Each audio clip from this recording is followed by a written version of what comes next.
Here is the backstory on my seriously cool assistant, Dayna Roberts. She's just an amazing young horsewoman.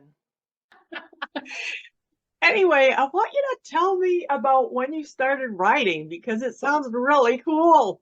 Oh gosh, does it sound interesting? Yeah, I thought it was. Um, and so I started as young as 5. I think so. My mom had horses. She loved horses.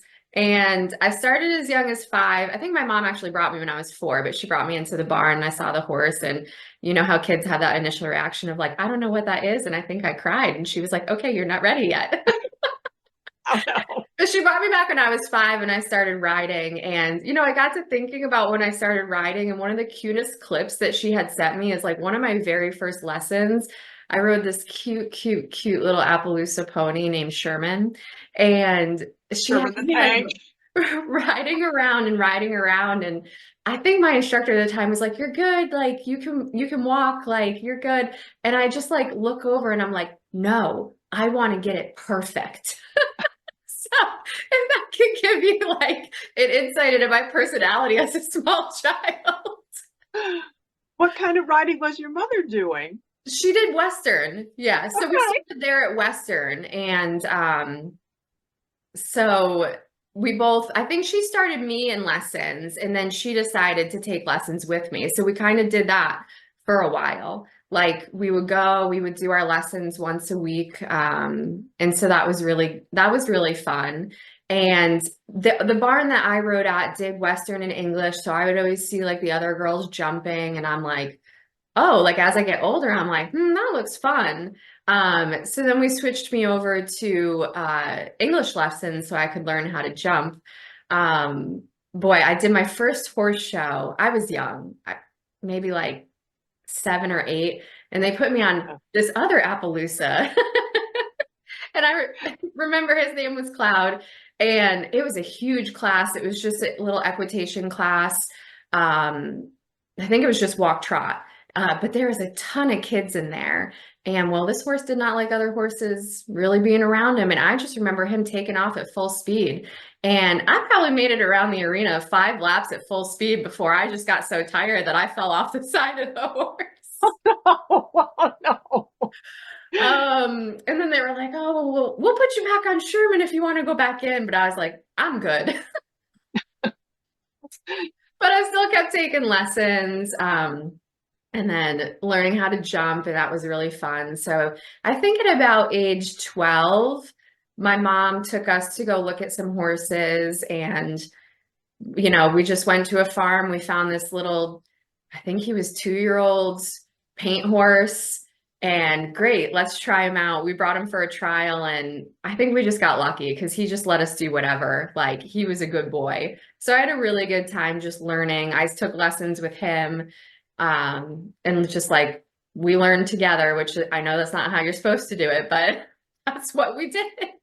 What But is it we had with a two-year-old horses? Like the first horse I had was 2.5 or 3 years old and it had 30 days training. We thought it was such a big deal. My goodness, we think about it now. We're like, we wouldn't buy a 2-year-old, a 3-year-old, like, no. But in yeah. those days, you didn't know. People did Yeah. it.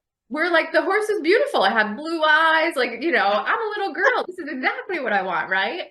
Yeah. But he was a good sport. Like, he was a good horse. He was good to handle. He had good ground manners. Yeah, we go bucking around the arena sometimes? Absolutely. But, I was little. I was like, yeah, I'm just hanging on. That's great.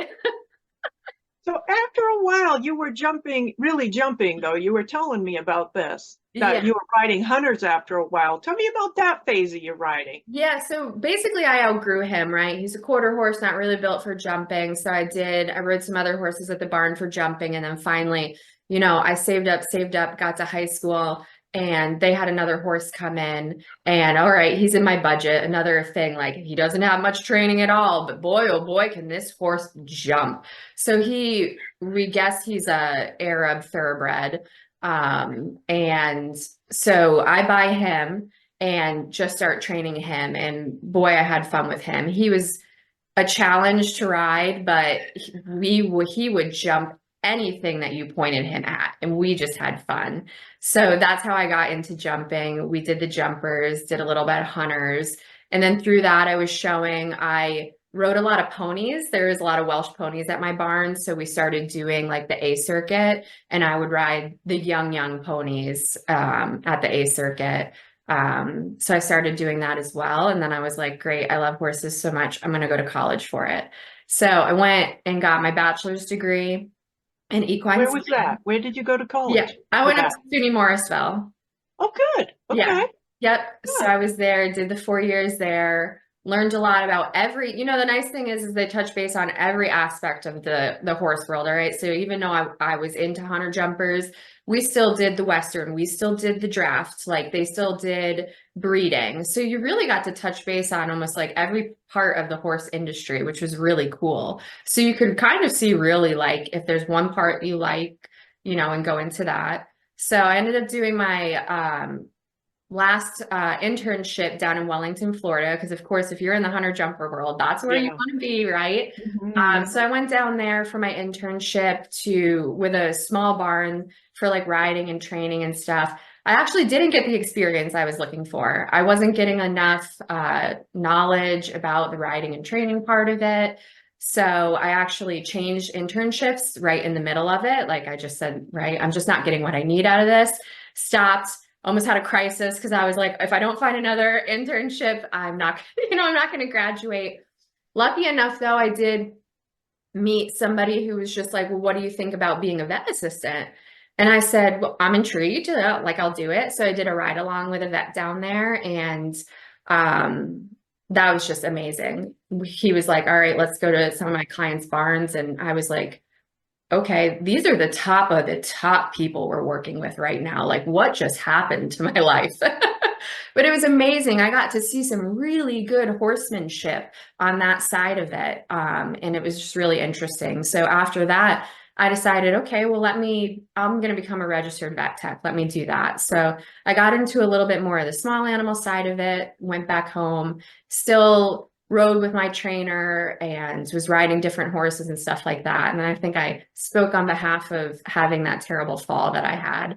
So yeah, I hate to make you relive that, but you have to tell us a little bit about that because I think that leads into the next chapter of your horse life, doesn't it? it does. It absolutely does. Yeah. So I was riding around, and it's just a thing. It's a young horse. It's a big jump with lots of flowers. And he's like, I don't think I'm going to go over it. Catch him with my spur on the right side. And he's such a talented horse that he jumps it sideways and he pops me right out of the saddle. Crazy enough is that I don't think I can find these anymore. There was a photographer that has pictures of me going like 7 foot in the air, but I landed straight down. And I knew when I hit the ground, like something felt wrong, but I was in my 20s, like I'm young. I pop back up and say, oh, like put me back on the horse. Like Ooh.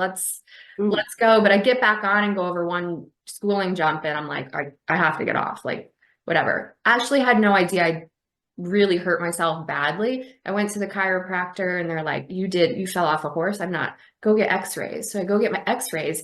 Here's a really interesting story is I went and got my x-rays. They give me the disc with my x-rays. I go back to the chiropractor. He's like, yeah, they sent me the report. Nothing's wrong. And it's one of those things that just happens for a reason, I guess. I say, oh, I have the CD in my hands. Like, don't you want to see it? I brought it. Right. And he was just like, well, I read the report. Oh, all right. Let me take a look at it. He takes a look at it. He's like, I have to call them back. So come to find out, I did fracture 3 places in my back Wow. that they didn't catch. So yeah, so then I had to take, a break from riding, but That once I was must have all been healed up, incredibly painful. Incredibly painful. yeah, in the moment it was, but I mean, surprisingly enough, like the healing and recovery wasn't too bad. But what about the psychological recovery? Talk to me about that because Yeah, that's really more significant for us generally. yeah. So I think, And but that brings me back to my part that, when I had that accident, like, like as a child, right? I rode jumper. I was fearless. Like me and my horse, we would go around and there's a jump. We're pointing at it. We're going. We're just fearless. I don't think about falling off. I don't think about getting hurt. But, maybe this is subconscious, but it comes out now in my riding that Wrangler he's a sensitive horse. He's a little bit of a looky horse. And he reminds me, I think, And I didn't even make this connection, I think, until I talked to you the other day. He reminds Yeah. me of that horse I was riding that I had that bad accident on.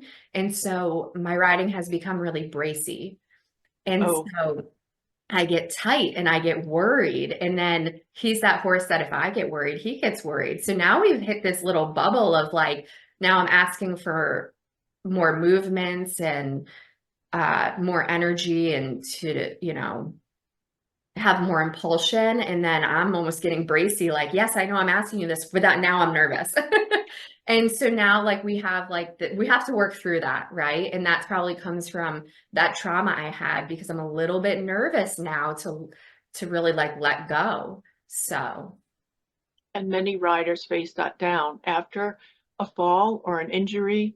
I remember years ago a professional trainer that had been an eventer, and she had been teaching middle-aged women for many, many years. And, in eventing, people and horses, they fall and, they fall. And she was on a dressage horse, a very high level dressage horse that halted at the door, and she kind of kicked it up when it was halted, and it launched her from the halt. And she'd never really had a bad fall. It did injure her. She ripped her shoulder, and she'd been eventing her whole life and fallen, but never really been injured before, and never lost her confidence. And she called me up and cried because she said, I can't believe I'm a professional. And all those years, I told those ladies to just suck it up and kick it up and keep going. And I wasn't sensitive enough to their terror. And I am now terrorized.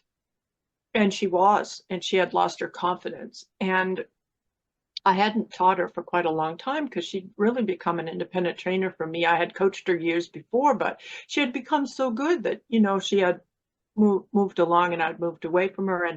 But she was calling me all this time later, really to talk to a mentor and say, gee, I really feel bad about this. And I said, well, you can't, I'm sorry. Now you realize. And she was a way more sensitive teacher and trainer after that happened.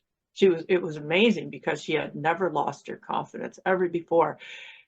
And almost all of us do at some point. And if you're a professional, you've had a fall or an injury and you have to overcome this. And my husband is a race car driver, and I asked him about this because they put the cars into the wall, and luckily mhm. they have belts on and helmets and stuff, and luckily hopefully they don't hurt themselves. But I asked him, will you talk to me about this, about getting back in the car after you've totaled it? And he goes, yeah, we have anxiety and we have problems. And he says, sometimes you see them lose their tempers with the crew, or, you see them get out of the cars and have a drink or whatever. Men handle it maybe a little bit differently, but they have trauma about it. And we have trauma, Mhm. and we need to support each other, and we need to work through it, and we have to talk it over, and our coaches have to be supportive, and we have to work through trusting the horse again. All that wonderful work that you do on the ground with your trust and trust with him, that helps you, doesn't it? Oh, That absolutely. groundwork. Yeah. And I do like being supportive of each other. I will say in the Mustang community, they are so supportive of you. Good. Like so I've had Wrangler for a while and we hit some bumps where he started to get a little anxiety going to shows. Was that created for me? Probably, I brace on him and he's starting to realize maybe I don't love this. This girl just hangs on me at the, the horse show. He started getting a little anxiety. So he started to act up at the horse shows. When we went to the tip challenge, I've had this horse for a while. I've poured a lot of time into him. We go Yeah. to clinics, like I work with him.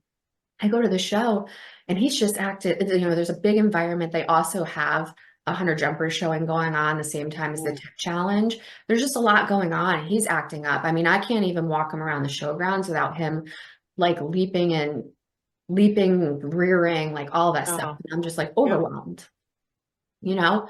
And so I go down to scratch my classes and they're just like, oh no, why? And I bust into tears. I am just bawling, like ugly crying here. Yep. And they just look at me and they're just like, how can we help you? Like, let's go. So one of the trainers there said, let's go get your horse right now. Let's go get him.